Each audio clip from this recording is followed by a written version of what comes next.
ধ্যান তপস্যাটা কেমন?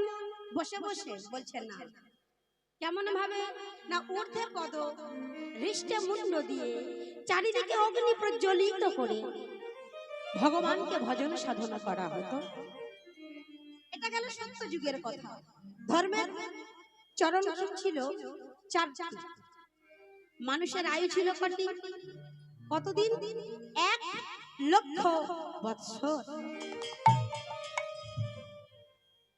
চলে এলো ত্রেতা যুগ। কেন ত্রেতা যুগ এলো? সত্যের পরে তো দাপর আসার কথা, তাই না? কিন্তু এলো না কেন? অহল্যাকে পাষাণ জীবন হতে মুক্ত করার জন্য তারই ছেলে যুগ পরিবর্তন করে দিলেন। যুগ পরিবর্তন করে কি করলেন? দাপরে নিয়ে এলেন শেষে, ত্রেতা নিয়ে গেলেন আগে। তাই সত্যের পরে এলেন ত্রেতা যুগ। এই ত্রেতা যুগে ভগবান কি হলেন? ভগবান রামচন্দ্র রূপ। ভগবান নিজের দেহকে ভাগ করে এক ভাগে হলেন ভগবান রাম, এক ভাগে হলেন লক্ষ্মণ, আর এক ভাগে হলেন শত্রুঘ্ন, আর এক ভাগে হলো ভরত। নিজের দেহকে ভাগ করে 4 ভাই হলেন ভগবান রামচন্দ্র। মানুষের আয়ু কত? 10,000 বছর। একটা শূন্য কেটে দিলেন। ধর্মের চরণ কখানা? ধর্মের চরণ হলো 3টি। ধর্মের চরণ হলো 3টি। মানুষের আয়ু কত? 10,000 বছর। ধর্মের একটি চরণ কেটে গেল, মানে এক পাদ অধর্ম হলো, অধর্ম পূর্ণ হলো। আর দাপর যুগে হলেন কৃষ্ণ নব ঘনশ্যাম। এই নব ঘনশ্যাম রূপে ভগবান এলেন, ভগবান কৃষ্ণচন্দ্র রূপে। আর মানুষের আয়ু হলো 1,000 বছর। ধর্মের আরেকটি চরণ কেটে গেল। কেন? দ্বিপাদ মানে 2টি চরণ পাপ পূর্ণ হলো। এলো কি যুগ? ধর্মের 3টি পা কেটে গেল, সত্য, ত্রেতা, দাপর। বর্তমান কলযুগে ভগবান দাঁড়িয়ে আছে, ধর্ম দাঁড়িয়ে আছে কটি পায়ে? আমার ধর্ম কটি পায়ে দাঁড়িয়ে আছে? একটি পায়ে। ধর্ম কেঁদে কেঁদে বলছে, মাধব আমি একটি চরণ নিয়ে কেমন করে দাঁড়িয়ে থাকব? বলতে পারো আমি কেমন করে বাঁচব? গোবিন্দ বললেন, শোনো, কলিযুগে সারে গোড়াই অবতার। এই সর্বযুগে, এই 3 যুগে জানা হয়েছে, এই কলিযুগে তাহা হবে। কি হবে? না হরিনাম সংকীর্তন। যে করবে বা যারা শুনবে তাদের সবার মঙ্গল হবে। তাই বলছে কলিযুগের সারে গোড়াই অবতার। আমরা কেন না চিনলাম তারে, করি নির্বাস গেল না পিয়াস, আপন করম ফেরে, আপন করম ফেরে। আমরা সবাই জানি পৃথিবীর 3 ভাগ জল, 1 ভাগ স্থল। পৃথিবীতে যদি 3 ভাগ জল হবে তাহলে আমাদের পিপাসা থাকবে কি করে গো? তাই না? পিপাসা থাকার কথা না। যেহেতু 3 ভাগ জল, 1 ভাগ স্থল, কিন্তু আমাদের পিপাসা রয়ে গেল। আমাদের পিপাসা রয়ে গেল। কেন রয়ে গেল? কারণ আমরা কি করছি? আমরা যেমন এলাম তেমনি গেলাম, যেমন এলাম তেমন গেলাম, যেমন এলাম তেমন গেলাম, যেমন এলাম তেমনি গেলাম। যেমনই এলাম তেমনই গেলাম। একদিন তারে যেমনই এলাম তেমনই গেলাম। একদিন তারে না ভজিলাম, যেমনই এলাম তেমনই গেলাম। আমরা যেমন এলাম তেমন গেলাম বলে কেন?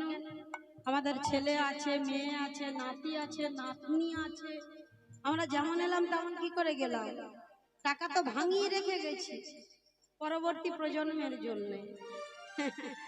বললেন না না, ভগবান তোমাকে যে এই 206 খানা হাড়, 8 খানা কুটির, 9 খানা দরজার দেহ দিল, মূলাধার চক্র দিল, ষট্ল পদ্ম দিল, এই যে তোমার চক্ষু, কর্ণ, নাসিকা, জিহ্বা, ত্বক, পাক, পায়ু, উপস্থ, পুলিঙ্গ, চামড়ায় ঢাকা হাড়ের খাঁচা এই দেহ তোমায় যে দান করলো, এই দেহ পেয়ে তোমরা কি করিলে? বলে কেন প্রভু? সারাদিন তোমার সংসারের কর্ম করি, আর দিন অন্তে তোমায় গোবিন্দ বলে ডাকি। নারদের বড় অহংকার হলো তোমার, কারণ নারদ ভেবেছিল তার মতো ভক্ত আর বুঝি কেউ নেই। হ্যাঁ, তার মতো ভক্ত বুঝি আর কেউ নেই। নারদের অহংকার ভাঙার জন্য ভগবান একটি লীলা করলেন। কি না, নারদ মুনি বিনা যন্ত্রটি হাতে নিয়ে প্রভুর কাছে চলেছে। কেমন ভাবে গো? বলে গাও গাও বিনে হরি নাম বিনে, গাও গাও বেদে হরি নাম বেদে, গাও গাও বিনে হরি নাম বিনে, গাও গাও বেদে হরি নাম বেদে। আছে কি এই ধরা ধামে, গাও গাও বিনে হরি নাম বিনে, আছে কিনা ধরা যাবে, গাও গাও বেদে হরি নাম বেদে। গাও গাও বিনে হরি নাম বিনে, আরে কি আছে এই ধরা ধামে? বিনা যন্ত্রটি হাতে নিয়ে বিনাকে বলছে, ও বিনা, গাও গাও বিনে হরি নাম বিনে, কি আছে এই ধরা ধামে? প্রভু নারায়ণের কাছে চলেছে। প্রভু নারায়ণ বিপদ ভঞ্জন, হে মধু সুদা, হে মধু সুদা,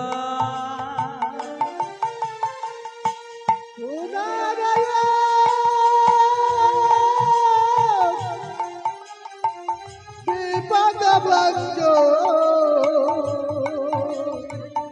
হে মধু সুদন, হে মধু সুদন। প্রভু নারায়ণ বিপদ ভঞ্জন, হে মধু সুদা, হে মধু সুদা। প্রভু নারায়ণ বিপদ ভঞ্জন, হে মধুসূদন,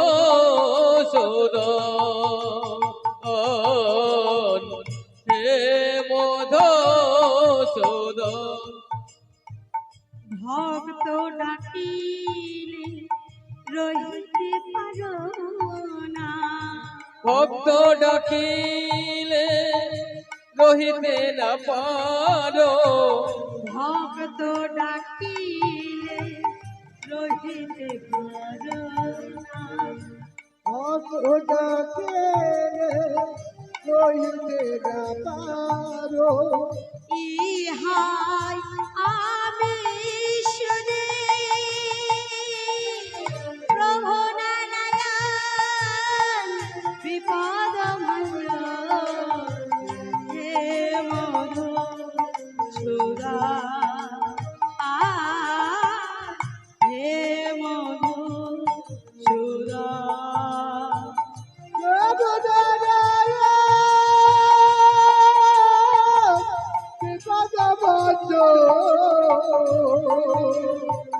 হে বোধো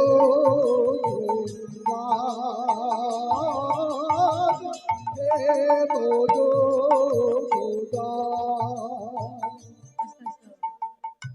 প্রভু নারায়ণের নাম জপ করতে করতে বৈকুণ্ঠে এসেছে। নারায়ণ নারায়ণ নারায়ণ নারায়ণ। নারায়ণ। দেখি নারদমুনি, তুমি এত আনন্দ মনে এই স্থানে আগমনের হেতু কি? হরি বল। আমা যখনই এই কথা বলেছে নারদমুনি তো আনন্দে আত্মহারা। প্রভু কেমন আছো? দিনান্তে হয়তো দুপুরবেলা গোবিন্দের ভোগ লাগানোর জন্য একটু বাতাসা কি দুটি নকুলদানা আমরা দিই, তাই না? তাই আমরা মনে করি আমরা ভগবানকে ভজন সাধন করছি। কিন্তু ভক্ত সুদামা কথায় বলে ভিক্ষা করে না আনলে নাকি গোবিন্দের সেবা হয় না। আমার মায়েরাও ভিক্ষায় বেরিয়েছিলেন, কি তাই তো? হরি বল, হরে কৃষ্ণ। ভিক্ষা না করলে যদি গোবিন্দ সেবা না হয়, তাহলে আমরা যদি ভিক্ষা না করি তাহলে কেমন করে আমরা গোবিন্দের সেবা দিই? বলে কেন, আমার বাবা অর্থ আনছে, রোজগার করে তার থেকে নিয়ে দিচ্ছি। কিন্তু মাগো, সুদামা বিপ্র ছিল, প্রতিদিন গোবিন্দের নিমিত্তে ভিক্ষা করে আনতো। ভিক্ষা করে যা আনতো সেইটুকু দিয়ে গোবিন্দের রন্ধন করে সেবা দিত। সেবা দিয়ে নিজের স্ত্রী আর সন্তানদের নিয়ে তা প্রসাদ রূপে গ্রহণ করতে। কিন্তু বাবা, আশা করি আমরা সুদামার মতো কষ্ট পাই না। পাই কি? আমরা ভক্ত প্রহ্লাদের মতো কষ্ট পাই না। যদি বলো কেন? কারণ ভক্ত প্রহ্লাদকে নিজে মা হয়ে কয়া ধোয়া মার বিষের নাড়ু তার মুখে তুলে দিয়েছে। তাহলে ভাবতে হবে মা কতটা যন্ত্রণা, কতটা ব্যথা নিয়ে নিজের সন্তানকে বিষের নাড়ু খেতে দিয়েছিল। হিরণ্যকশিপুরের আদেশ, ওই হরিভক্ত প্রহ্লাদকে বাঁচিয়ে রাখা যাবে না। উন্মত্ত হাতির সম্মুখে ফেলে দিল, যাতে তাকে পদদলিত করে মেরে ফেলে। কিন্তু উন্মত্ত হাতিও হরি কথা, কৃষ্ণ কথা শুনে শান্ত হয়ে গেল। প্রহ্লাদকে পাহাড়ের চূড়ার উপরে নিয়ে যাওয়া হলো, সেখান থেকে তাকে ফেলে দেওয়া হলো সাগরে। হরি নামের এত মহিমা, হরি নামের এত কৃপা, ভগবানের এত করুণা, ভক্তের মৃত্যু হলো না। সেই গৌরাঙ্গ মহাপ্রভু আমার আজ এই আলসের ভরে আমার গোবিন্দকে শয়ন দিয়েছে। হরি বল, হরে কৃষ্ণ। আজ এই আলসের ভরে আজ ভক্তগণকে সঙ্গে লয়ে শ্রীবাসয়াঙ্গিনারে মাঝে শয়ন করিয়াছে। কেমন ভাবে গো? শুতি আছে গোরাচর শয়ন মন্দিরে। শুতি আছে গোরাচর শয়ন মন্দিরে। শুতে আছে গোরাচর শয়ন মন্দিরে। বিচিত্র পালঙ্ক সেজ অতি মনোহার,